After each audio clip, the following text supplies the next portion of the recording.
Hi friends, ఎలా ఉన్నారు? నేను మీ మహబూబ్ బాషా, గుర్తుపట్టారా? సో మీరు బాగుంటారులేండి. కానీ కొద్దిమంది కొద్దిమంది కాదు, చాలా మంది దగ్గర నేను వింటున్నది ఏంటంటే, ఎప్పుడైతే వాళ్ళకి కొంచెం కష్టాలు వస్తాయో వాళ్ళు, ఎందుకు నాకే ఇన్ని కష్టాలు, ఎందుకు ఇప్పుడు ఇట్లా జరుగుతుంది, అలా జరిగింటే బాగుండు కదా, సో ఇలా జరిగింటే బాగుండు కదా అనుకుంటారు.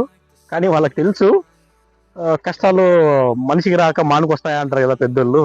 సో మామూలే, లైఫ్ అంటేనే కష్టాలు, కన్నీళ్ళు, బాధలు, సంతోషాలు ఆ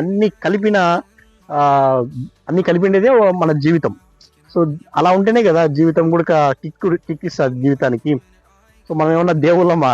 అసలు కష్టాలే లేకోకుండా ఎప్పుడు సంతోషంగా ఉండి హాయిగా ఉండడానికి? మీకు తెలుసు, దేవుళ్ళకు కూడా చాలా కష్టాలు ఉన్నాయి, వాళ్ళు కూడా చాలా ఇబ్బందులు పడినారు. సో మన పురాణాలు ఎన్నో చెప్తాయి ఆ విషయాల్ని కూడా. కాబట్టి సో లైఫ్ అంటేనే కాంప్రమైజ్. లైఫ్ అంటేనే కష్టాలు ఉన్నప్పుడు కష్టపడదాం, వచ్చినప్పుడు సంతోషిద్దాం. సో ప్రతిదీ మోటివేషన్ గా తీసుకొని ముందుకు వెళ్దాం. So that's it.